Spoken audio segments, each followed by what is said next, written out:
ഇപ്പൊ ഞാന് 2 മാസം കഴിഞ്ഞപ്പോ ഞാനൊരു ചിത്രം വരച്ചു. ചിത്രം വരച്ചപ്പോ അത് വീട്ടിലൊരു ചെറിയൊരു ബർത്ത്ഡേ പാർട്ടി ഉണ്ടായിട്ട്, മോളുടെ ബർത്ത്ഡേ ഉണ്ടായിട്ട് നമ്മളെ ഫ്ലാറ്റിൽ 4 ഫാമിലി താമസിക്കുന്നത്. അപ്പൊ 4 ഫാമിലിയും ഒരുമിച്ചുണ്ടായിരുന്നു.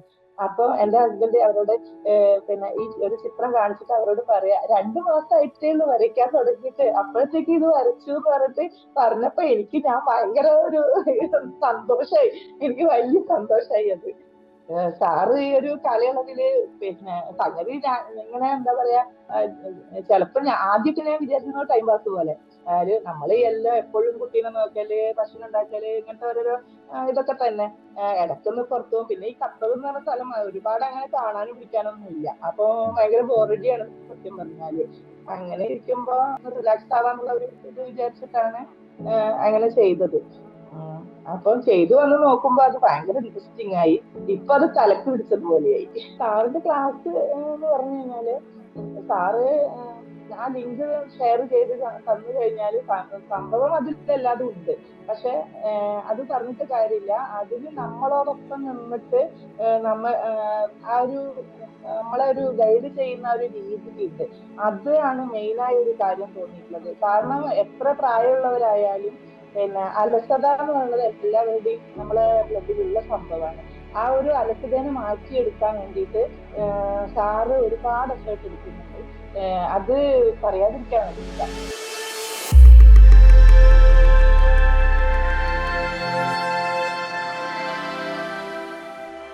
നമസ്കാരം. നമ്മുടെ ഓൺലൈൻ ആർട്ട് ക്ലാസ്സിൽ ജോയിൻ ചെയ്തുകൊണ്ട് നമ്മുടെ ആർട്ട് കമ്മ്യൂണിറ്റി ആയ ക്രിയേറ്റിവിറ്റി വെൽനസ് ഹബിൻ്റെ പാർട്ടായി നിന്നുകൊണ്ട് സക്സസ് ക്രിയേറ്റ് ചെയ്യുന്ന സ്റ്റുഡൻസിനെ അടുത്തറിയുന്ന പുതിയൊരു വീഡിയോയിലേക്ക് എല്ലാവർക്കും സ്വാഗതം.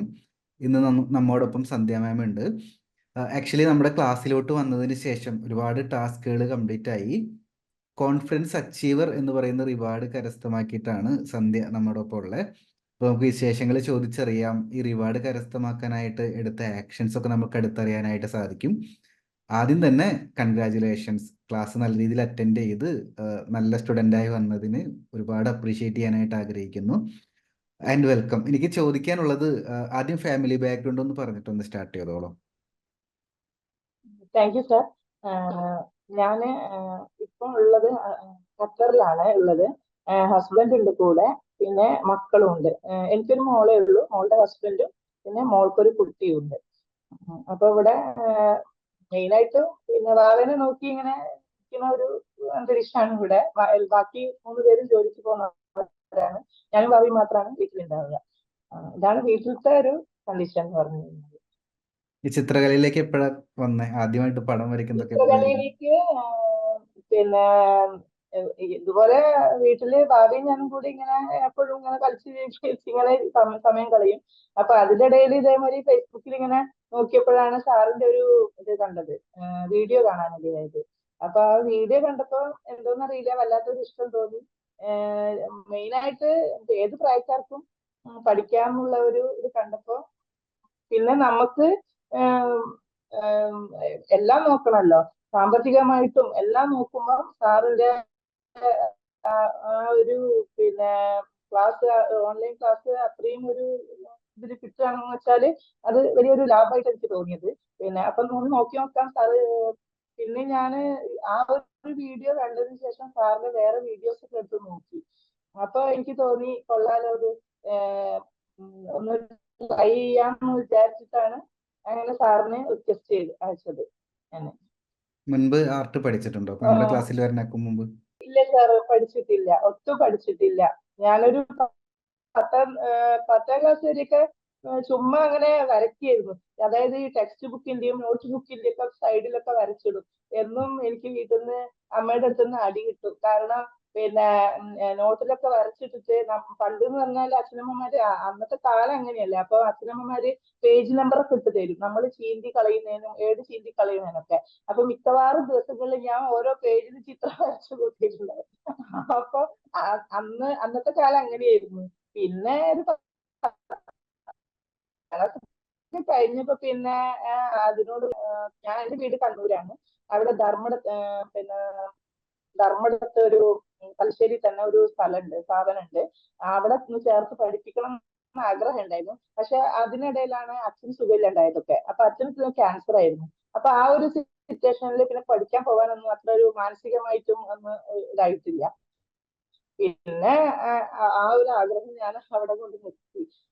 പിന്നെ ഞാനൊരു പേനയോ പെൻസിലോ എടുത്തിട്ട് ചിത്രം വരയ്ക്കുകയേ ചെയ്തിട്ടില്ല. ഒന്നും ചെയ്തിട്ടില്ല. പിന്നെ കല്യാണം കഴിഞ്ഞ് പോയതിനു ശേഷം ഉണ്ടായ ഒരു സംഭവം എന്താന്ന് വെച്ചാല് പെങ്ങള് TTC ചെയ്തിരുന്നു. അപ്പൊ TTCക്ക് കുറെ വരയ്ക്കാനുണ്ടായിരുന്നു. അതേമാതിരി പിന്നെ മുളയുടെ ഇത് വെച്ചിട്ടൊക്കെ എഴുതാനും പിടിക്കാനൊക്കെ ഉണ്ടായിരുന്നു. ആ സമയത്ത് അവളെ ഒന്ന് സഹായിക്കാൻ വേണ്ടിയിട്ട് കുറച്ച് എഴുത്തും കാര്യങ്ങളൊക്കെ ചെയ്തു കൊടുത്തിട്ടുണ്ട്. കുറച്ച് നന്നായിട്ട് ഇതാക്കി കൊടുത്ത് സഹായിച്ചു കൊടുത്തിട്ടുണ്ട്. അല്ലാണ്ട് വേറെ ഒരു ചിത്രവുമായിട്ട് ബന്ധപ്പെട്ടിട്ട് ഒരു ഇതുമില്ല, എനിക്ക് പരിചയവും ഇല്ല. പിന്നെ സാറിന്റെ ഇതിന് വന്നതിന് ശേഷം മാത്രമാണ് ഞാൻ പെൻസിൽ ഡ്രോയിങ്ങും ഇതൊക്കെ നോക്കാൻ തുടങ്ങിയത്. തീരെ വിചാരിച്ചിട്ടില്ല ഇങ്ങനെ ഒരു പിന്നെ ചിത്രം ഇപ്പോൾ ഒന്നും ആയിട്ടില്ല. പക്ഷെ എന്നാലും ഞാൻ എന്തെങ്കിലും ആയി എന്നുള്ളൊരു ഒന്നും ആഘോഷം എനിക്ക് മനസ്സിൽ. അത് ഓരോ ചിത്രം വരച്ച് കഴിയുമ്പോഴും ക്ഷമ കുറച്ച് കുറവാണ്. അതുകൊണ്ട് ലാസ്റ്റ് എത്തുമ്പോൾ ഞാൻ എങ്ങനെയെങ്കിലും ഒപ്പിച്ചിട്ടൊക്കെ ഇതാക്കും. സാർ ഇന്നലത്തെ ക്ലാസ്സിലും മീറ്റിങ്ങിലും അത് പറയുണ്ടായിട്ടുണ്ട്. അത് എനിക്ക് അത് ശരിക്കും അനുഭവമാണ്. കാരണം ചിത്രം വരച്ച് ഏകദേശം ഫേസ് ഒക്കെ പോർട്രേറ്റ് വരയ്ക്കാനാണ് എനിക്ക് കൂടുതൽ ഇഷ്ടം. ഫേസ് ഒക്കെ ഏകദേശം ആയി കഴിഞ്ഞാൽ പിന്നെ കോളം പിന്നെ ബാക്കി ഭാഗങ്ങളും വരുമ്പോ എനിക്കൊരു മടിയാണ്. അപ്പൊ ഞാൻ അതെങ്ങനെയെങ്കിലും ഒക്കെ വരച്ച് ഡിസൈൻ ഒന്നും ചിലപ്പോ ഷർട്ട് അതിന്റെ പോലെ വരയ്ക്കില്ല. എനിക്ക് തോന്നിയ പോലെ അങ്ങനെയൊക്കെ ചെയ്യുന്ന ഒരു പരിപാടി ഇതൊക്കെയാണ് എനിക്ക്. പിന്നെ അപ്പൊ ഞാന് ഇത് വരച്ച് പിന്നെ ചിത്രം വരച്ച് കഴിഞ്ഞാൽ ഉണ്ടാകുന്ന ഒരു സന്തോഷം ചെറുതൊന്നുമല്ല. ഭയങ്കര നല്ലൊരു സന്തോഷമാണ് തോന്നുന്നത്. അതാണ് മെയിൻ ആയിട്ടുള്ളൊരു കാര്യം പറയാനുള്ളത് സാറിന്റെ അടുത്ത്. സാറ് ഈ ഒരു കാലയളവില് പിന്നെ സംഗതി ഇങ്ങനെ എന്താ പറയാ, ചിലപ്പോ ആദ്യമൊക്കെ ഞാൻ വിചാരിച്ചിരുന്ന ടൈം പാസ് പോലെ. അതായത് നമ്മള് എല്ലാം എപ്പോഴും കുട്ടീനെ നോക്കല്, ഭക്ഷണം ഉണ്ടാക്കല്, ഇങ്ങനത്തെ ഓരോരോ ഇതൊക്കെ തന്നെ. ഇടയ്ക്കൊന്ന് പുറത്തു പോകും. പിന്നെ ഈ ഖത്തർ എന്ന് പറഞ്ഞ സ്ഥലം ഒരുപാട് അങ്ങനെ കാണാനും പിടിക്കാനൊന്നും ഇല്ല. അപ്പൊ ഭയങ്കര ബോറടിയാണ് സത്യം പറഞ്ഞാല്. പുറത്തും ഇല്ല ഒരുപാടൊന്നും കാണാന്. ദുബായ് പോലെയുള്ള ഒരു സ്ഥലമൊന്നുമല്ല. അപ്പൊ പിന്നെ അങ്ങനെ ഇരിക്കുമ്പോ പിന്നെ അതിന്നൊക്കെ ഒരു ഒന്ന് റിലാക്സ് ആവാന്നുള്ള ഒരു ഇത് വിചാരിച്ചിട്ടാണ് അങ്ങനെ ചെയ്തത്. അപ്പൊ ചെയ്തു വന്ന് നോക്കുമ്പോ അത് ഭയങ്കര ഇൻട്രസ്റ്റിംഗ് ആയി. ഇപ്പൊ അത് തലക്ക് പിടിച്ചതുപോലെയായി. അതേ ഇതിന് ക്ലാസ്സിൽ വന്നതിനുള്ള ഒരു ഇത് എനിക്ക് കാണാനുണ്ട്, മാറ്റം കാണാനുണ്ട് രചനയില്. അത് എല്ലാവരും പറയുന്നുണ്ട്. ഇപ്പൊ ഞാന് 2 മാസം കഴിഞ്ഞപ്പോ ഞാനൊരു ചിത്രം വരച്ചു. ചിത്രം വരച്ചപ്പോ അത് വീട്ടിലൊരു ചെറിയൊരു ബർത്ത്ഡേ പാർട്ടി ഉണ്ടായിട്ട്, മോളുടെ ബർത്ത്ഡേ ഉണ്ടായിട്ട് നമ്മളെ ഫ്ലാറ്റിൽ 4 ഫാമിലി താമസിച്ചിട്ടുണ്ട്. അപ്പൊ 4 ഫാമിലിയും ഒരുമിച്ചുണ്ടായിരുന്നു. അപ്പൊ എന്റെ ഹസ്ബൻഡ് അവരോട് പിന്നെ ഈ ഒരു ചിത്രം കാണിച്ചിട്ട് അവരോട് പറയാ, 2 മാസമായിട്ടേ ഉള്ളൂ വരയ്ക്കാൻ തുടങ്ങിയിട്ട്, അപ്പോഴത്തേക്ക് ഇത് വരച്ചു എന്ന് പറഞ്ഞപ്പോ ഞാൻ ഭയങ്കര ഒരു സന്തോഷായി. എനിക്ക് വലിയ സന്തോഷായി അത്. അങ്ങനെയൊക്കെ ഓരോ ഇതുണ്ടാവുമ്പോ നല്ലൊരു അനുഭവമാണ് മൊത്തത്തില്. ഞാനൊരു ചെറിയൊരു ചോദ്യം ചോദിച്ചോട്ടെ. തിരിഞ്ഞു നോക്കുന്ന സമയത്ത് ഈ ചെറിയൊരു കാലയളവിൻ്റെ അകത്ത് ചിത്രകലനെ കൂടുതൽ ഇഷ്ടപ്പെടാനും കുറേ ചിത്രങ്ങൾ വരയ്ക്കാനും കുറെ കൂടി സന്തോഷമായിട്ടിരിക്കാനും നമ്മുടെ ക്ലാസ്സിലെ എന്തൊക്കെ എലമെന്റ്സ് ആണ് ഏറ്റവും കൂടുതൽ ഹെൽപ്ഫുൾ ആയി എന്നൊന്ന് പറയാമോ? ഈ ചോദ്യം ചോദിക്കേണ്ട മെയിൻ റീസൺ എന്താണെന്ന് വെച്ച് കഴിഞ്ഞാൽ, അറിയാലോ നമ്മുടെ ക്ലാസ്സുകൾ ഞാൻ മുന്നോട്ട് പോകും തോറും വീണ്ടും റിവ്യൂ ചെയ്ത് വെരിഫൈ ചെയ്ത് ഇമ്പ്രൂവ് ചെയ്ത് കൊണ്ടുവരുന്ന ഒരു മെത്തഡാണ് ഞാൻ ഫോളോ ചെയ്തിട്ടുള്ളത്. അപ്പോൾ നിങ്ങളുടെ ആ ഒരു ആൻസർ എനിക്ക് വീണ്ടും അത് ഇമ്പ്രൂവ് ചെയ്യാനായിട്ട് സാധിക്കും. അപ്പോൾ എന്തൊക്കെ എലമെന്റ്സ് ആണ് നമ്മുടെ ക്ലാസ്സുകളിൽ ഏറ്റവും കൂടുതൽ എഫക്റ്റീവ് ആയിട്ട് തോന്നിയത്, അതൊന്ന് പറയാമോ? സാറിന്റെ ക്ലാസ് എന്ന് പറഞ്ഞു കഴിഞ്ഞാല് സാറ് ആ ലിങ്ക് ഷെയർ ചെയ്ത് തന്നു കഴിഞ്ഞാല് സംഭവം അതിലെല്ലാതും ഉണ്ട്. പക്ഷെ അത് പറഞ്ഞിട്ട് കാര്യമില്ല. അതിന് നമ്മളോടൊപ്പം നിന്നിട്ട് ആ ഒരു നമ്മളെ ഒരു ഗൈഡ് ചെയ്യുന്ന ഒരു രീതി ഉണ്ട്. അതാണ് മെയിനായ ഒരു കാര്യം തോന്നിയിട്ടുള്ളത്. കാരണം എത്ര പ്രായമുള്ളവരായാലും പിന്നെ അലസത എന്ന് പറയുന്നത് എല്ലാവരുടെയും നമ്മളെ ബ്ലഡിലുള്ള സംഭവമാണ്.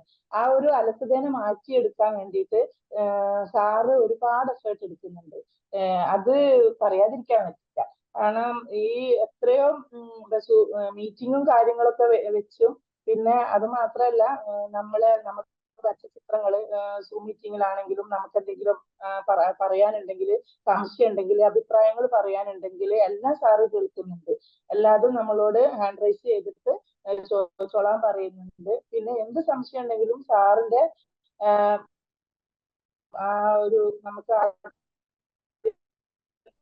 ലിങ്ക് അയച്ചു തന്നിരുന്ന സാറിന്റെ വാട്സപ്പില് എന്ത് സംശയം ഉണ്ടെങ്കിലും പിന്നെ പറയാനും പറ്റിയിരുന്നു. പിന്നെ ഏറ്റവും വേറൊരു കാര്യം എന്താ വെച്ചാല് ഒരു ഫേസ്ബുക്ക് കൂട്ടായ്മ, ഇങ്ങോട്ടും നമ്മൾ സപ്പോർട്ട് ചെയ്ത് നമ്മൾ വരയ്ക്കുന്ന ചിത്രങ്ങള് ഞാൻ നേരത്തെ പറഞ്ഞ പോലെ എന്റെ ഹസ്ബൻഡ് പറഞ്ഞപ്പോഴാണ് എനിക്ക് അതിന്റെ ഇത് സന്തോഷം ഉണ്ടായി പറഞ്ഞില്ല. അതേപോലെ നമുക്ക് നമ്മളെ കൂടെയുള്ള നമ്മളെ കൂടെ പഠിക്കുന്ന അവര് നമ്മളെ അപ്രീഷിയേറ്റ് ചെയ്ത് സംസാരിക്കുമ്പോൾ, അല്ലെങ്കിൽ നമുക്ക് അതിന് നല്ല കമന്റ്സ് തരുമ്പോ, അല്ലെങ്കിൽ നമ്മൾക്ക് ഒരു കൊച്ചി അവിടെ ശരിയാക്കായിരുന്നു, അതൊന്ന് ചെയ്ത് നോക്കൂ എന്ന് പറഞ്ഞു കഴിഞ്ഞാല് അതൊക്കെ വലിയൊരു സംഭവമായിട്ടാണ് എനിക്ക് തോന്നുന്നത്.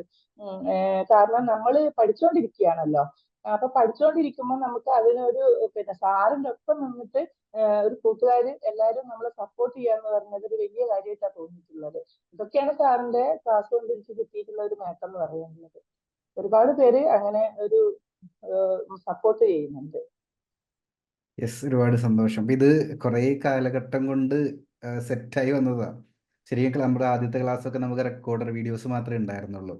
പിന്നെ വാട്സപ്പ് സപ്പോർട്ട് നമ്മൾ കൊടുത്തു. പിന്നെ പതിയെ weekly meeting, live weekly meeting ആക്കി. പിന്നെ കമ്മ്യൂണിറ്റി ലെവലിലോട്ട് മാറ്റി, ഫേസ്ബുക്ക് ഗ്രൂപ്പ് തുടങ്ങി. പറയാലോ, ഇനിയും നമ്മൾ ഒരുപാട് ഇമ്പ്രൂവ് ചെയ്ത് വരുന്നുണ്ട്. അപ്പം അതൊക്കെ യൂസ്ഫുൾ ആകുന്നു എന്ന് പറഞ്ഞതിൽ ഒരുപാട് സന്തോഷം. നമുക്ക് ആർട്ട് വർക്ക് ഒന്ന് നോക്കിയാലോ? ഞാൻ മൊത്തത്തിൽ ഇതുവരെ ചെയ്ത എല്ലാ ആർട്ട് വർക്കും ഒരുമിച്ചെടുത്ത് ജസ്റ്റ് ഫീഡ്ബാക്ക് പറയാം, റിവ്യൂ ചെയ്ത് തരാം.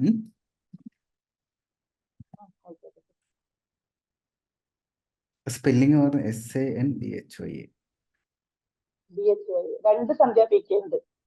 അറിയാം. അത് കഴിഞ്ഞു.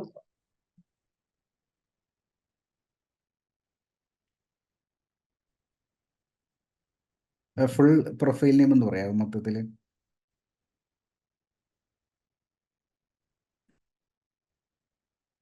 ഹലോ, കേൾക്കുന്നുണ്ടോ?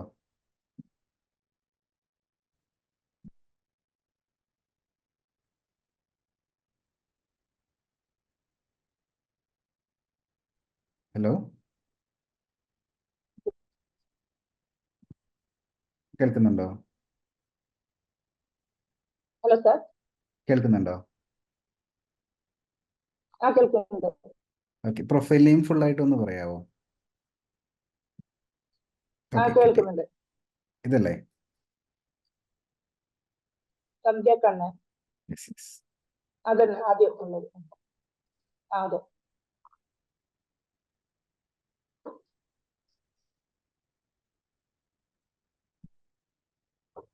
സന്ധ്യ മാമിന്റെ ഒരു കസിനും കൂടി ഇല്ലേ ക്ലാസ്സിൽ? റിലേറ്റീവ്? എന്റെ മോളുടെ അമ്മായിയമ്മ. ഓക്കെ. ആള് ഹോൾ ഓഫ് ഫെയിമിൽ വന്നിട്ടുണ്ടായിരുന്നു കേട്ടോ. ഞങ്ങൾ സംസാരിച്ചായിരുന്നു നിങ്ങളെ കുറിച്ച് കുറെ പരദൂഷണമൊക്കെ ഞങ്ങൾ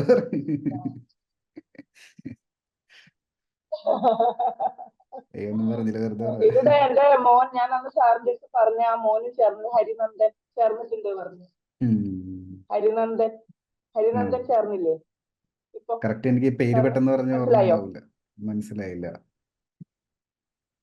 ഇവിടെ ഖത്തറിന് ഇപ്പൊ ഇംഗ്ലീഷ് ക്ലാസ് തുടങ്ങിയപ്പോഴാണ് അവൻ ചേർന്നത്. മുന്നേ ഞാൻ സാറിന് മെസ്സേജ് ചെയ്തിട്ടുണ്ടായിരുന്നു.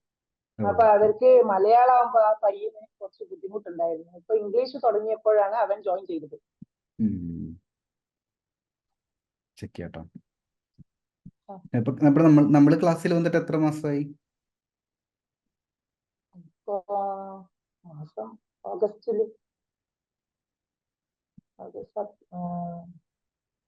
ഓഗസ്റ്റിലാണ്.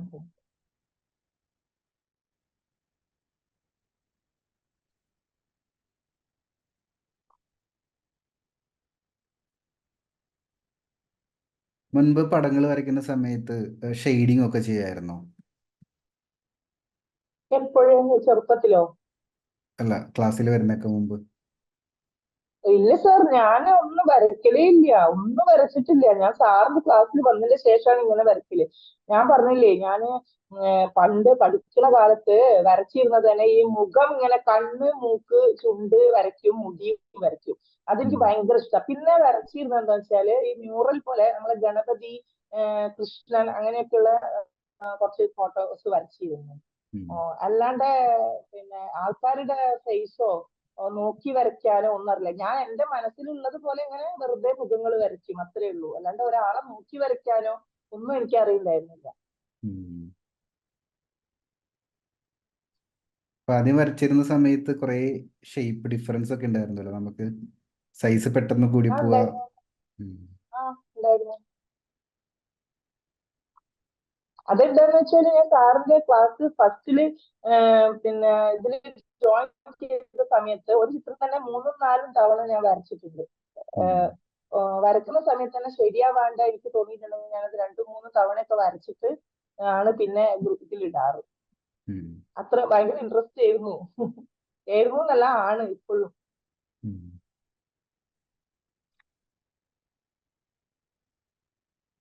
കോഴ്സ് എവിടെ വരെ എത്തി? ഇപ്പൊ ഞാൻ പോർട്രേറ്റ് ഒന്ന് ജസ്റ്റ് തുടങ്ങി വെച്ചിട്ടുണ്ട്. പക്ഷെ എന്നാലും എനിക്ക് പെൻസിലിന് ഞാൻ വിട്ടിട്ടുമില്ല.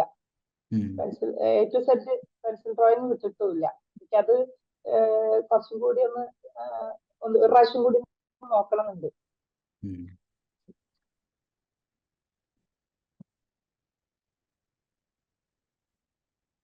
ഒരു പുസ്തകം കഴിഞ്ഞു. ഇതിന് മൂന്നോ നാലോ കഴിഞ്ഞിട്ടുണ്ടാവും ഞാൻ ഡ്രോയിങ് പുസ്തകം. ഉം. പിന്നെ ഒരു ബണ്ടല് നിറയെ പിന്നെ ഇത് A4 ഷീറ്റുകൾ കഴിഞ്ഞു. ഒരുപാട് വരച്ചു കൂട്ടി.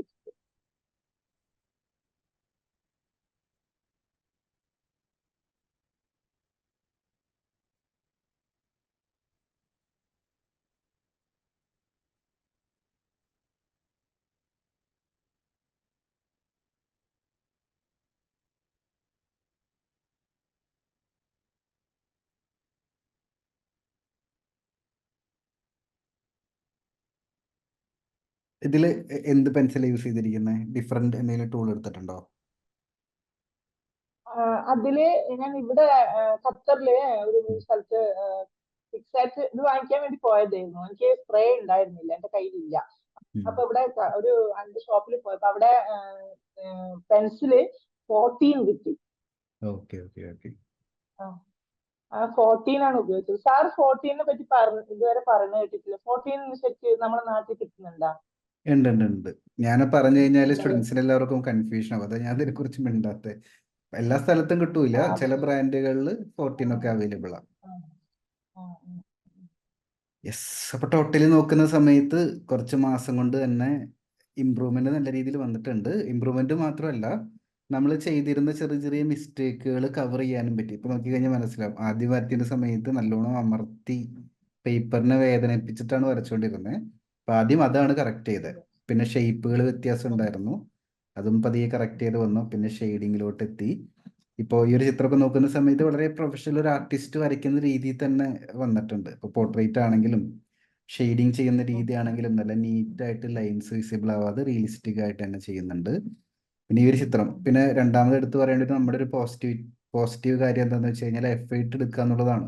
ഞാൻ എല്ലാ ക്ലാസ്സിലും പറയാറുള്ളത്, നമ്മൾ നല്ല ചിത്രങ്ങൾ വരയ്ക്കുന്ന സമയത്ത് ടൈം കൂടുതൽ കൊടുക്കുകയാണെങ്കിൽ അത് നല്ല റിസൾട്ട് ഉണ്ടാവും.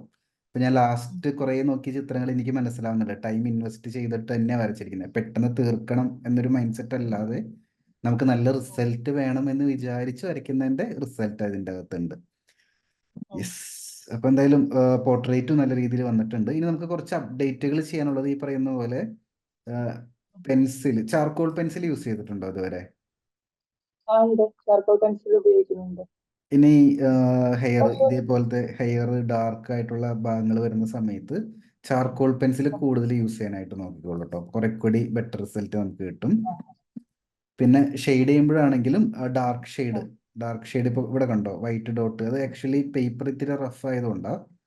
അത് കുറെ കൂടി ടൈം എടുത്ത് കുറെ കൂടി ഫില്ല് ചെയ്യാൻ നമുക്ക് പറ്റിക്കഴിഞ്ഞാൽ ബെറ്റർ. ഇപ്പൊ ഇതിന്റെ ഡിഫറൻസ് മനസ്സിലാവും. ഇത് ഇവിടെ ഇവിടെ കണ്ടോ, ചെറിയ ഡോട്ട് ഡോട്ട് പോലെ വരുന്നുണ്ട്. അതൊക്കെ ഫില്ല് ചെയ്ത് കഴിഞ്ഞാൽ കുറെ കൂടി ഫോട്ടോ റിയലിസ്റ്റിക് ആയിട്ട് നമ്മുടെ ചിത്രം കിട്ടും. ബാക്കി ചെയ്ത മെത്തേഡും സാർ എടുക്കുന്ന എഫേർട്ടും എല്ലാം കറക്റ്റ് തന്നെയാണ്. സാർ കേട്ടില്ല സാർ. അതായത് ഈ ഡോട്ട് ഡോട്ട് പോലെ വരുന്ന ഭാഗങ്ങൾ കണ്ടോ? കേട്ടില്ല സാർ പറഞ്ഞത്.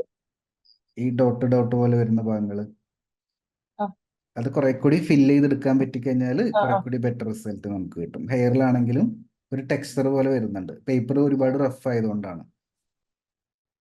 അത് നെക്സ്റ്റ് വരയ്ക്കുമ്പോൾ അതിന് ഒന്ന് സാർ ശ്രദ്ധിച്ചാൽ ഞാനത് മതി. ചോദിക്കണം എന്ന് വിചാരിച്ചിരുന്നു.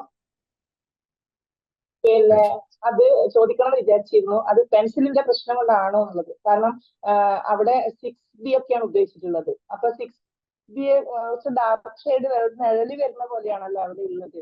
അപ്പൊ അത് 6B ഒക്കെ ഉപയോഗിക്കുമ്പോഴാണ് നമ്മള് സാധാ പെൻസിൽ ഉപയോഗിച്ചാലാണെങ്കിൽ ആ ഷെയ്ഡ് വരുന്നില്ല, ഡാർക്ക് കളർ വരുന്നില്ല. HB ഉപയോഗിച്ചാൽ വരില്ല, 2B ഉപയോഗിച്ചാലും ആ ഒരു ഡാർക്ക് കിട്ടുന്നില്ല.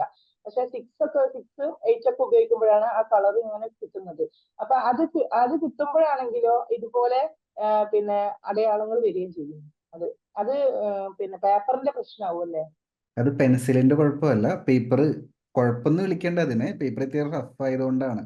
ഈ തരത്തിൽ ഇതേ സ്റ്റൈലിൽ വരയ്ക്കുന്ന കൂട്ടല്ലാത്തത് ഒരുപാട് കൊണ്ടാണ്. ആർട്ടിസ്റ്റുകൾ ഉണ്ട്. പക്ഷെ നമ്മുടെ ആവശ്യം കുറെ കൂടി റിയലിസ്റ്റിക് ആണെങ്കിൽ സ്മൂത്ത് പേപ്പർ എടുക്കുന്നതായിരിക്കും. എൻ്റെ ഒരു ടീച്ചിങ് സ്റ്റൈൽ വെച്ചിട്ട് സ്മൂത്ത് പേപ്പർ എടുക്കുന്നതായിരിക്കും നല്ലത്. അപ്പോൾ ആ കുഴികൾ ഒഴിവായി കിട്ടും. ചെയ്യുന്നതൊക്കെ ഫ്ലാറ്റ് ആയിട്ട് ഐവറി പേപ്പറിൽ ഷീറ്റ് പിടിക്കും. ഐവറി ഷീറ്റ് ബെസ്റ്റ് ആയിരിക്കും, നല്ലതായിരിക്കും. ഐവറി ഷീറ്റ് നല്ലതാണല്ലേ? അതെ അതെ, ഐവറി ഷീറ്റ് ട്രൈ ചെയ്ത് നോക്കിക്കോളൂ.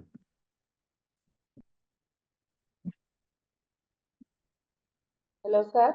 കേൾക്കുന്നുണ്ടോ? ഷീറ്റ് വാങ്ങിച്ചിട്ടുണ്ട്. പിന്നെ അതുപോലെ 140 GSM-ന്റെ പേപ്പറൊക്കെ എങ്ങനെയാണ് സാർ? ഐവറി ഷീറ്റ് ഉണ്ടല്ലോ, ഐവറി ഷീറ്റ് ആക്ച്വലി 210 GSM ഒക്കെയാണ് നോർമലി വരുന്നത്, 200 GSM. അപ്പം നമ്മൾ നോർമലി ഡ്രോയിങ് പ്രാക്ടീസ് ചെയ്യുന്ന സമയത്ത് റെക്കമെൻഡ് ചെയ്യുന്നത് 130 GSM-ന്റെ മുകളിലുള്ള പേപ്പറാണ്. പക്ഷെ നമ്മൾ കുറച്ചും കൂടി നല്ല ആർട്ട് വർക്ക് ചെയ്യുന്ന സമയത്ത് ഇത്തിരി കട്ടി കൂടുതലുള്ള പേപ്പർ എടുക്കുന്നത് നല്ലതാണ്. മിനിമം ഒരു 200 GSM മുതൽ അങ്ങോട്ടുള്ള പേപ്പർ എടുക്കുന്നത് നല്ലതായിരിക്കും. അപ്പോൾ ഐവറി ഷീറ്റ് വാങ്ങിച്ചൊന്ന് ട്രൈ ചെയ്ത് നോക്കിക്കോളൂ. ഭയങ്കര പെട്ടെന്ന് നല്ല ഡിഫറൻസ് ഉണ്ടാവും നമ്മുടെ ഡ്രോയിങ്ങുകൾക്ക്. ശരി. വേറെ എന്തെങ്കിലും ഡൗട്ട് ചോദിക്കാനുണ്ടോ? ഡൗട്ട് പെട്ടെന്ന് ഓർമ്മ കിട്ടില്ല, അതാണ് പ്രശ്നം. ഞാൻ സാറിന്റെ അടുത്ത് പറഞ്ഞിരുന്നല്ലോ, സാറ് ചോദിക്കുമ്പോ എനിക്ക് ഭയങ്കര ടെൻഷനാവും ചിലപ്പോ. നമ്മൾ കറക്റ്റ് ട്രാക്കിൽ തന്നെ പോകുന്നത്. പെട്ടെന്ന് നമുക്ക് ചെറിയൊരു കാലയളവിൻ്റെ അകത്ത് നല്ലൊരു റിസൾട്ട് ഉണ്ടായിട്ടുണ്ട്. ഇനി പറയുന്ന പോലെ പേപ്പർ ഒന്ന് ജസ്റ്റ് ഒന്ന് മാറ്റി നോക്കി ഒരു സ്മൂത്ത് ആയിട്ടുള്ള ഐവറി പേപ്പർ പർച്ചേസ് ചെയ്യുക. പിന്നെ നമ്മുടെ കയ്യിലുള്ള കുറേ എടുക്കാതെ വെച്ചിരിക്കുന്ന ടൂൾസ് ഉണ്ടെങ്കിൽ ട്രൈ ചെയ്ത് നോക്കുക. ചാർക്കോൾ പെൻസിൽ ഉണ്ടെങ്കിൽ ഡാർക്ക് ആയിട്ടുള്ള സ്ഥലങ്ങളിൽ അത് അപ്ലൈ ചെയ്ത് നോക്കുക. അപ്പോൾ കുറച്ചും കൂടി ബെറ്റർ റിസൾട്ട് കിട്ടും. ഈ പോർട്രേറ്റിൽ ചെറിയൊരു ഇമ്പ്രൂവ്മെന്റ് തോന്നുന്നൊരു ഏരിയ എന്താണെന്ന് വെച്ച് കഴിഞ്ഞാൽ ഫേസിൽ തന്നെ ഏറ്റവും ഡാർക്കസ്റ്റ് ആയിട്ട് വരുന്ന ഷെയ്ഡുകൾ ഉണ്ടായിരിക്കും. ഇപ്പൊ കഴുത്തിലൊക്കെ ആണെങ്കിൽ അത് കുറച്ചും കൂടി ഡാർക്ക് ആക്കാൻ പറ്റിക്കഴിഞ്ഞാൽ കുറെ കൂടി 3D ഫീൽ നമുക്ക് കിട്ടും. അതുപോലെ തന്നെ ചിലപ്പോൾ തിളക്കം ഉണ്ടാവുന്ന ഏരിയാസ് ഉണ്ടാവും. അതൊരു ഇറേസർ വെച്ച് ഇറേസ് ചെയ്ത് ആ തിളക്കം ക്രിയേറ്റ് ചെയ്യാൻ പറ്റിക്കഴിഞ്ഞാൽ നന്നായിരിക്കും. ഈ രണ്ട് മെത്തേഡും കൂടി ഇമ്പ്രൂവ് ചെയ്ത് കഴിഞ്ഞാൽ ടോട്ടലി ഭയങ്കര വ്യത്യാസം വരും നമ്മുടെ പോർട്രേറ്റിൽ. യെസ്. വേറെ നെക്സ്റ്റ് അടുത്തൊരു വർഷത്തേക്ക് ആർട്ടിൽ അച്ചീവ് ചെയ്യാൻ ആഗ്രഹിക്കുന്ന ഒരു ഗോൾ എന്താ? ഞാൻ ജസ്റ്റ് നോട്ട് ചെയ്ത് വെച്ചേക്കാം. ആർട്ട് എന്ന് പറഞ്ഞാല് എന്നെ സംബന്ധിച്ചിട്ട് പിന്നെ ഇപ്പൊ ഞാൻ അങ്ങനെ ഒരു എക്സിബിഷന്റെ കാര്യമാണ് എന്റെ മനസ്സിൽ മെയിൻ ആയിട്ടുള്ളത്. അത് മാത്രല്ല നമുക്ക് ഇപ്പോഴത്തെ കണ്ടീഷനിൽ ഞാന് പിന്നെ ആർട്ട് സെയിൽ ചെയ്യുക, വരച്ച് സെയിൽ ചെയ്യുക എന്നുള്ളതൊന്നും ഇപ്പോഴത്തെ കണ്ടീഷനിൽ എനിക്ക് നടക്കുന്ന കാര്യമില്ല. കാരണം ഇവിടെ ഞാൻ പറഞ്ഞില്ലേ സാറിന്റെ അടുത്ത്, ദുബായ് പോലെയുള്ള സ്ഥലമൊന്നുമല്ല. ഒരുപാട് ഫ്രണ്ട്സോ കാര്യങ്ങളോ അങ്ങനത്തെ ഒരു കൂടുതൽ ബന്ധങ്ങളൊന്നും ഇല്ല ഇവിടെ. നമുക്ക് ഒരുപാട് ആൾക്കാരായിട്ട് ബന്ധങ്ങളൊക്കെ ഉണ്ടെങ്കിലല്ലേ നമുക്ക് ഒരാളിൽ നിന്ന് ഒരാള് ഇങ്ങനെ പാസ് ചെയ്തിട്ട് നമ്മള് ഇതൊക്കെ പറയാനും പിന്നെ അവർക്ക് എന്തെങ്കിലും ആവശ്യം ഉണ്ടെങ്കിൽ നമുക്കത് വരച്ചു കൊടുക്കാനും ഒക്കെ പറ്റുള്ളൂ. ഇവിടെ അതിനൊന്നും സാധിക്കുന്ന ഒരു സ്ഥലമല്ല. അപ്പൊ അതുകൊണ്ട് തന്നെ നാട്ടില് വരുന്ന സമയത്ത് ഇപ്പൊ എല്ലാ കാലവും ഇവിടെ നിൽക്കില്ലല്ലോ. നാട്ടിൽ വരുന്ന സമയത്ത് ദൈവം ആരോഗ്യ ആയുസൊക്കെ തരികയാണെങ്കിൽ നമുക്ക് അവിടുന്ന് ഇതുപോലെ ആവശ്യക്കാർക്ക് വരച്ചു കൊടുക്കാനുള്ള ആഗ്രഹമുണ്ട്. പിന്നെ അപ്പോഴത്തേക്കും നന്നായി വരച്ച് പിന്നെ സാമ്പത്തികം ഏറ്റവും വലിയൊരു ഘടകമല്ലേ ജീവിതത്തിലെ. എന്ത് ഇതായിട്ടും കാര്യമില്ലല്ലോ. ഇപ്പൊ നമ്മളൊക്കെ ഗൾഫിൽ വന്ന് നിൽക്കുന്ന നാട്ടിൽ നല്ലമാതിരി ഒരു ജോലിയോ കാര്യങ്ങളോ അല്ലെങ്കിൽ ജീവിക്കാനുള്ള ചുറ്റുപാടോ ഉണ്ടെങ്കിലും ആരും ഗൾഫിൽ വരില്ല. കാരണം നമ്മളെ നാട്ടിൽ കിട്ടാത്ത ഒന്നുമില്ല. കാലാവസ്ഥയാണ് എല്ലാം ഇപ്പൊ കുറച്ച് മാറി വരുന്നുണ്ടെങ്കിലും കൂടിയിട്ട് ആ ഒരു ഹാപ്പിനെസ് എന്ന് പറഞ്ഞാൽ അത് നാടാണ്. എന്നെയൊക്കെ സംബന്ധിച്ചിട്ട് ഒരുപാട് ഞാൻ നാടിനെ ഒരുപാട് മിസ് ചെയ്യുന്ന ആളാണ്. നമ്മളെ പൂരങ്ങളായാലും പിന്നെ ഒരു കാറ്റ് കണ്ടാൽ മതി, നമ്മുടെ നാട്ടിലെ KSRTC ബസ് കണ്ടാൽ മതി എന്ന് വിചാരിക്കുന്ന ഒരാളാണ് ഞാൻ. അതിലൊന്ന് യാത്ര ചെയ്താൽ മതി എന്ന് വിചാരിക്കുന്ന അത്രയും നാടിനെ സ്നേഹിക്കുന്ന ഒരാളാണ് ഞാൻ. അപ്പൊ അതുകൊണ്ട് തന്നെ നാളെ നമുക്കൊരു ആവശ്യം വരികയാണ്. ഇങ്ങനെ ഒരു പിന്നെ എന്താ പറയാ എപ്പോഴും ഒരേ രീതിയിൽ നമ്മുടെ സാമ്പത്തികമായിട്ടുള്ള ഇതൊന്നും നിലനിൽക്കണം എന്നില്ലല്ലോ. അപ്പൊ ആവശ്യം വരികയാണെങ്കിൽ നമുക്ക് എടുത്ത് ഉപയോഗിക്കാൻ പറ്റുന്ന രീതിയിൽ നമ്മളിത് പഠിച്ചു വെച്ച് കഴിഞ്ഞാൽ നമുക്കത് ഉപകാരപ്പെടും എന്നുള്ള ഒരു വിശ്വാസം ഉണ്ട് എന്റെ മനസ്സിൽ. അപ്പൊ ഏതൊരു വിദ്യയും നമ്മൾ പഠിച്ചാൽ അത് വെറുതെ ആയി പോവില്ല. അത് ഇനി ഏത് ആയിക്കോട്ടെ, നമ്മൾ ആർട്ടായിക്കോട്ടെ വേറെ എന്തെങ്കിലും ആയിക്കോട്ടെ, അങ്ങനെ ഒരു വിശ്വാസമാണ് എന്റെ മനസ്സിൽ. അപ്പൊ അതുകൊണ്ട് തന്നെ അത് പഠിച്ചിട്ട് എന്റെ മനസ്സിൽ അതിങ്ങനെ തുടർന്നുകൊണ്ടേ ഇരിക്കണം. പിന്നെ പ്രാക്ടീസ് മെയിൻ ആണല്ലോ, അത് ഏത് കാര്യമായാലും. അപ്പൊ അത് നമ്മൾ ചെയ്യുന്തോറും അല്ലേ അതിന് ഒഴുക്ക് കൂടുള്ളൂ. അപ്പൊ അതുകൊണ്ട് തന്നെ ഇവിടുന്നേ എങ്ങനെയാണ് തുടങ്ങി ഇനി എത്തുന്നത് വരെ കയ്യിൽ നമുക്ക് ചലന ശേഷി ഉള്ളത് വരെയും വരയ്ക്കണം എന്നുള്ള ഒരു ആഗ്രഹമാണ് എനിക്കുള്ളത്. വരച്ചുകൊണ്ടേ ഇരിക്കണം എന്നുള്ളത്. ഒരു ദിവസം പോലും ഞാനിപ്പോ വരയ്ക്കാതിരിക്കുന്നില്ല.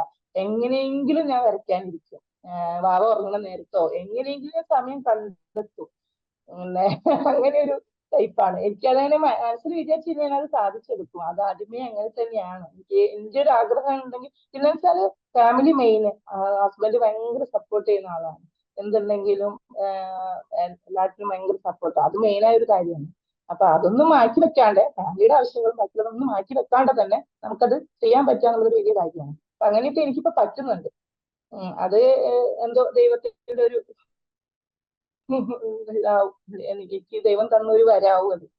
അത് വലിയൊരു കാര്യമായിട്ടാണ് ഞാൻ കരുതുന്നത്. പിന്നെ പോരാത്തത് സാറിനെ പോലത്തെ ഒരു അധ്യാപകന് കിട്ടിയത് അതൊരു വലിയ ഭാഗ്യം. ഞാനതല്ല, ഞാൻ സാറിനെ കൊണ്ട് പറഞ്ഞ വീഡിയോയിലും ഞാൻ പറഞ്ഞിട്ടുണ്ട്. കാരണം എല്ലാവരുടെ മനസ്സിലുണ്ടാവും ഈ ഓൺലൈൻ ക്ലാസ് എന്ന് പറഞ്ഞു കഴിഞ്ഞാല് പണ്ട് തമാശയായിട്ട് പറഞ്ഞേ തപാല് വഴി നീന്തൽ പഠിക്കുക എന്നൊക്കെ പറഞ്ഞ് നമ്മൾ തമാശയാക്കും.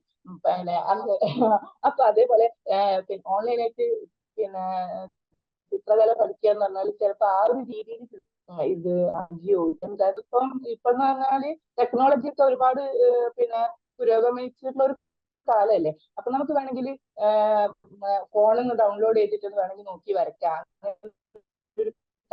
കഴിവുണ്ടെങ്കിൽ ഇപ്പൊ സാറിന്റെ ഒരാളുടെ കീഴിൽ അങ്ങനെ പഠിക്കേണ്ട ആവശ്യമൊന്നുമില്ല. നെറ്റ് നോക്കിയിട്ട് വരയ്ക്കാം അങ്ങനെയൊക്കെ വിചാരിക്കുന്നവരുണ്ടാവും. പക്ഷെ അതൊന്നും എളുപ്പമല്ല. സാറിനെ പോലത്തെ ഒരാളുടെ ഒരു ഗൈഡൻസ് തന്നെ വേണം. അത് ഉറപ്പാണ്. അല്ലാണ്ട് നമ്മൾക്ക് വെറുതെ നോക്കി വരയ്ക്കാനൊന്നും പറ്റില്ല. ഇതിൽ ഒരുപാട് ടെക്നിക്സ് ഉണ്ട്.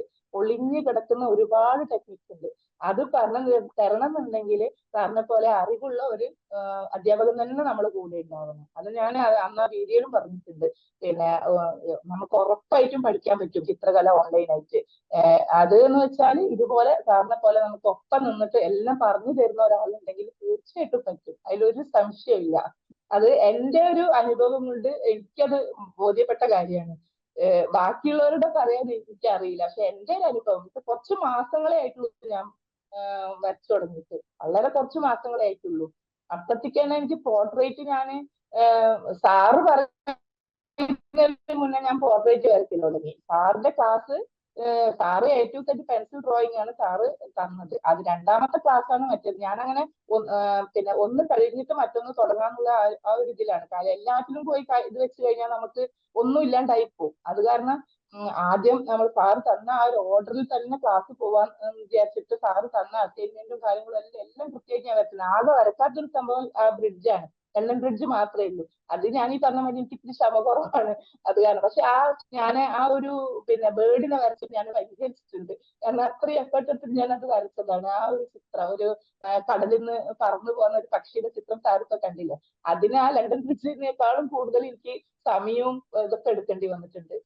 പക്ഷെ അത് കുറെ മുന്നേ ഉള്ള അസൈൻമെന്റിൽ പെട്ടതായിരുന്നു ആ ബ്രിഡ്ജ് എന്നുള്ളത്. പക്ഷെ അതൊക്കെ കഴിഞ്ഞിട്ട് ഒരുപാട് മുന്നോട്ട് വന്നിട്ട് ഞാൻ ഇത് വരച്ചപ്പോ എനിക്ക് ആ ബ്രിഡ്ജ് വരക്കാത്തതിൽ എനിക്ക് സങ്കടം തോന്നിയില്ല.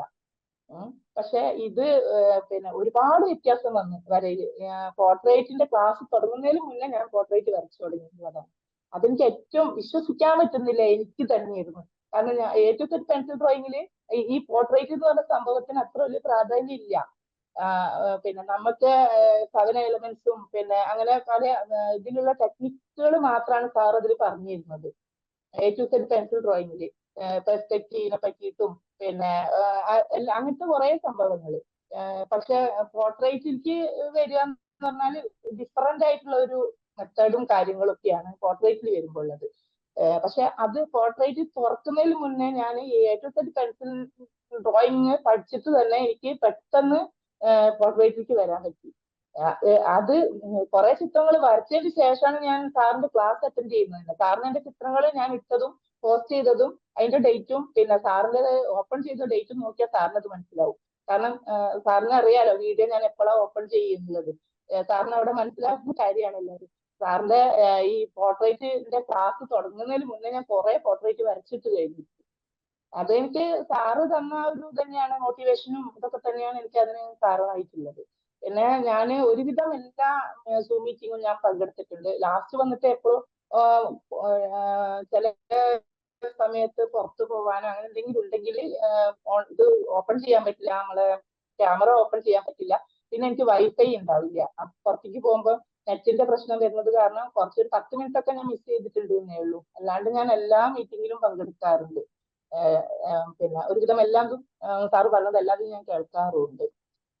അങ്ങനെയൊക്കെയാണ് എന്റെ കാര്യങ്ങൾ. എന്റെ അടുത്ത് എന്തെങ്കിലും ഡൗട്ട് ചോദിക്കാനുണ്ടോ ആർട്ടില്? ഡൗട്ട് ഒരുപാടുണ്ടാവും, പക്ഷെ എനിക്ക് പെട്ടെന്ന് ഓർമ്മ വരില്ല. അതാണ്. കുഴപ്പമില്ല, നോട്ട് ചെയ്ത് വെച്ചാൽ മതി. നമുക്ക് അടുത്ത വീക്കിലി മീറ്റിംഗ് Q&A വരുന്നത്. ഇപ്പൊ ഡയറക്റ്റ് ആയിട്ട് ചോദിക്കാം. ഇപ്പൊ നമുക്ക് ആ ഗോള് പറഞ്ഞല്ലോ, എക്സിബിഷൻ ചെയ്യണം എന്ന് പറഞ്ഞല്ലോ, അത് നമുക്ക് പറഞ്ഞു. അതുപോലെ സാർ ഞാൻ സാറിന്റെ അടുത്ത് പറഞ്ഞില്ലായിരുന്നു, ചെറിയൊരു ഓർമ്മക്കുറവ് പോലെ ഉണ്ടായിരുന്നു. അപ്പം അതിൽ നിന്നൊക്കെ ഒരു റിക്കവർ ചെയ്യാൻ വേണ്ടിയിട്ടാണ് നമ്മൾ അത് കുറെയൊക്കെ നമ്മളെ മനസ്സിന്റെ ആണെന്ന് പറയും ഡോക്ടർ. എപ്പോ കഴിഞ്ഞാലും നീ നല്ല സന്തോഷമായിട്ടിരിക്കണം, അങ്ങനെയൊന്നും ഇല്ല എന്നൊക്കെ പറഞ്ഞിട്ട് എന്റെ പുറത്ത് തട്ടുക ഡോക്ടർ. അപ്പൊ ഞാന് അതിനും കൂടി വേണ്ടിയിട്ട് കണ്ടെത്തിയ ഒരു മാർഗമാണിത്. സത്യം പറഞ്ഞാൽ എനിക്ക് ഈ പിന്നെ പെൻസിലൊക്കെ പിടിക്കും. പെൻസിൽ പിന്നെ ഒരുപാട് വർഷം 10-30 വർഷത്തോളം ഞാൻ എഴുതാനോ വല്ല സൈൻ ചെയ്യാൻ ബാങ്കിൽ പോയാലൊന്ന് സൈൻ ചെയ്യാനോ അങ്ങനെയൊക്കെ ഒന്ന് പേന പിടിക്കാറുള്ളൂ. പിന്നെ ഷോപ്പ് ഉണ്ടായിരുന്നു, അവിടെ ഒന്ന് കണക്ക് കൂട്ടാന് അങ്ങനെയൊക്കെ. പിന്നെ ഇപ്പൊക്കെ മൊബൈലും കമ്പ്യൂട്ടറും ഒക്കെ തന്നെയല്ലേ, അത് കാരണം പേന പിടിക്കേണ്ട ആവശ്യം അത്ര അധികം വരുന്നില്ല. ബില്ലിങ്ങിനൊക്കെ ഒന്ന് ഇതാക്കാൻ വേണ്ടി മാത്രമേ ചെയ്തിരുന്നുള്ളൂ. അപ്പൊ സാറിന്റെ ആർട്ട് ക്ലാസ്സിൽ വന്നതിന് ശേഷം എനിക്ക് ഉണ്ടായ ഒരു എന്റെ ഹെൽത്ത് കണ്ടീഷനിൽ കുറച്ച് മാറ്റം വന്നിട്ടുണ്ട്. അതെന്താന്ന് വെച്ചാല് പേന പിടിക്കുമ്പോ അല്ലെ പെൻസിൽ പിടിക്കുമ്പോ എനിക്ക് കയ്യിന്റെ വിരലുകളൊന്ന് വിറച്ചിരുന്നു. ആ വിരലുകളുടെ വിറയൽ എനിക്കിപ്പോ നന്നായിട്ട് മാറി കിട്ടി. എന്നുവെച്ചാ ഞാനത് അതുകൊണ്ടാണ് എനിക്ക് ആദ്യമൊക്കെ വരയ്ക്കുന്ന വരയിൽ പോലും പിന്നെ കുറച്ച് കാരണം ഇത് സ്റ്റേബിൾ ആയിട്ട് കിട്ടുമോ അല്ലെങ്കിൽ ലൈന് ശരിയാകുമോ എന്നൊക്കെ പേടിച്ചിട്ടാണ് ഞാൻ വരച്ചിരുന്നത്. പക്ഷെ വരച്ച് സാറ് പറഞ്ഞ പോലെ ഞാൻ ചിലപ്പോൾ സാറിന് വിശ്വാസം ഉണ്ടാവില്ല ഞാൻ പറഞ്ഞു കഴിഞ്ഞാല്, ഞാൻ അത്രയധികം വരച്ചു കൂട്ടിയിട്ടുണ്ട്. ഒരുപാട് വരച്ചു കൂട്ടിയില്ല. സാറ് ഇന്നലെ ഒരു ഇതിൽ കാണിച്ചില്ലേ, സാറ് ബ്രഷ് വെച്ചിട്ട് വരച്ചത്. അതുപോലെ ഞാൻ ഒരുപാട് പേപ്പറിൽ A4 ഷീറ്റിൽ വരച്ച് വെച്ചിട്ടുണ്ട്. കാരണം എന്ന് വെച്ചാൽ എനിക്ക് ഈ കൈയിന്റെ വിറയൽ മാറി കിട്ടാൻ വേണ്ടിയിട്ട്. അപ്പൊ ഇതുപോലെ വരച്ച് വന്നിട്ടാണ് പിന്നെ ആ ഒരു സംഭവം എന്റെ കൈയിന്റെ ആ ഒരു വിറയൽ ഇപ്പൊ മാറിയത്. ഇപ്പൊ വെച്ചാല് ശരിക്കും നമ്മള് ഒരു പോർട്രേറ്റ് ഒക്കെ വരയ്ക്കുമ്പോ ഷേപ്പ് ഒക്കെ കറക്റ്റ് ആവാന് നമ്മള് ഔട്ട്ലൈൻ നമ്മൾ ലൈറ്റ് ആയിട്ട് കൊടുക്കുകയാണെങ്കിൽ പോലും ഒന്ന് അങ്ങോട്ടും ഇങ്ങോട്ടും കഴിച്ചു കഴിഞ്ഞാല് അതിന്റെ ആ ഒരു ചിലപ്പോ ആ ഒരു ലുക്ക്. ഇപ്പൊ ഞാൻ കൂടുതലും പോർട്രേറ്റ് ചെയ്തതിൽ സാറ് ശ്രദ്ധിച്ചിട്ടുണ്ടാവും, ഭാവങ്ങൾക്കാണ് ഞാൻ കൂടുതൽ പ്രാധാന്യം കൊടുത്തിട്ടുള്ളത്. ജഗതിയുടെ മുഖഭാവം, മറ്റേ സലിംകുമാർ സുരാജ് ഞാറമുടിന്റെ മുഖഭാവം, അങ്ങനെ ഭാവങ്ങൾക്ക് കുറെ ഇത് കൊടുത്തിട്ടുണ്ട്. എനിക്ക് ഭയങ്കര ഇഷ്ടമായി ഭാവങ്ങൾ വരയ്ക്കാൻ. അപ്പൊ ആ ഭാവങ്ങൾക്ക് ഇത് കൊടുക്കുമ്പോൾ ഭാവം എന്ന് പറഞ്ഞാൽ ആ കണ്ണിലും പിന്നെ ചുണ്ട് പിടുത്തം അതൊക്കെ ഒരു ലേശം ഒരു വ്യത്യാസം ണെങ്കിൽ നമ്മള് ഈ പ്രശ്നം നന്നായി മാറിയുള്ളതാണ്. ഒരുപാട് മാറി. മെഡിസിൻ വരാൻ ഞാൻ കുറച്ച്. അതെനിക്ക് വല്ലാത്തൊരു അനുഭവം വലുതായിട്ട് വന്നത്. ചില തെറാപ്പി, മ്യൂസിക് തെറാപ്പി എന്നൊക്കെ പറയില്ലേ നമ്മള്, ചില സ്റ്റുഡൻസ് മ്യൂസിക് തെറാപ്പി ചെയ്യാറുണ്ട് എന്നൊക്കെ, അതുപോലെ ഒരു ആർട്ട് കൊണ്ട് എനിക്കുണ്ടായ ഒരു എന്താ പറയാ ഒരു തെറാപ്പി തന്നെയാണ് ഇപ്പൊ സംഭവിച്ചിട്ടുള്ളത്, ഉണ്ടായിട്ടുള്ളത്. ഇത് വലിയ സന്തോഷമുണ്ട്. എൻ്റെ അടുത്ത് പല സ്റ്റുഡൻസും ചോദിക്കാറുണ്ട്, ഇത്രയും എഫേർട്ട് എന്തിനാ ഈ ക്ലാസ്സിന് കൊടുക്കുന്നത്.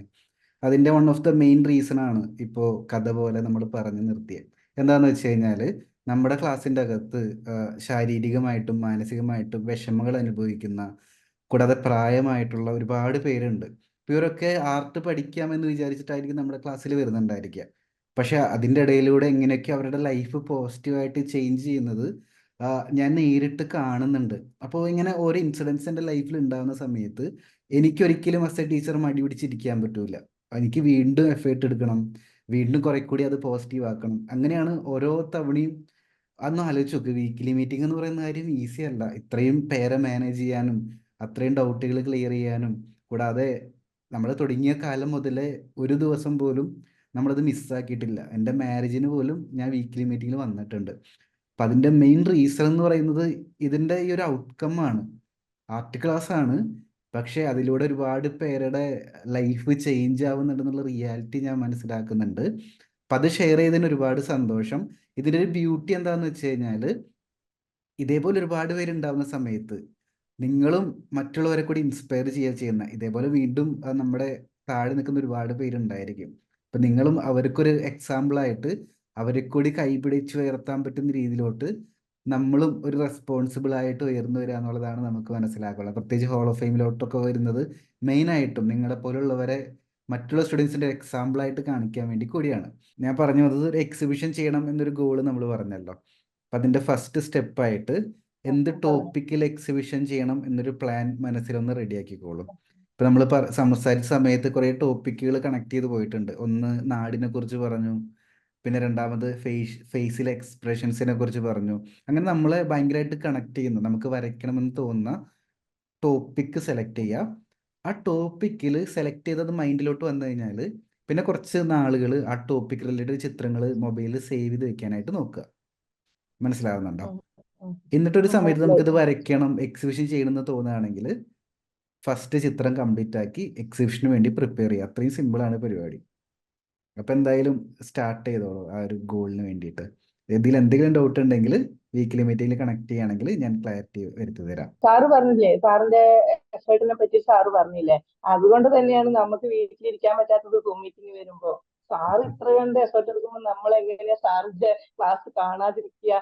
നമുക്ക് വേണ്ടിയിട്ടല്ലേ സാർ ഇത്രയും ഇതായിട്ട് പല കാര്യങ്ങളും, എത്ര കാര്യങ്ങളുണ്ടാവും. നമ്മളും എല്ലാം ഒരു കുടുംബം കൊണ്ട് നടക്കുന്ന ആൾക്കാരല്ലേ, നമുക്ക് പല കാര്യങ്ങളും ഉണ്ടാവില്ലേ, മാറ്റിവെക്കാൻ പറ്റാത്ത കാര്യങ്ങൾ ഇഷ്ടം പോലെ ഉണ്ടാവും. യെസ്, എന്തായാലും ഒരുപാട് സന്തോഷം. നല്ലൊരു ഡിസ്കഷൻ ആയിരുന്നു. എൻ്റെ ഈ വീഡിയോ കാണുന്ന ഒരുപാട് സ്റ്റുഡൻസിന് യൂസ്ഫുൾ ആയിട്ടുള്ള ഒരുപാട് ഇൻസ്പിറേഷൻ നമ്മുടെ ഈ ഒരു കോൺവെർസേഷനിലൂടെ കിട്ടുമെന്ന് വിശ്വസിക്കുന്നു. അപ്പം ഞാൻ വൈൻഡപ്പ് ചെയ്തോട്ടെ? താങ്ക് യു സാർ, ഒരുപാട് സന്തോഷം. ഒരുപാട് സന്തോഷം. ഇങ്ങനെ സംസാരിക്കാൻ പറ്റിയതിൽ ഒരുപാട് സന്തോഷം. Thank you sir. Thank you. Have A great day.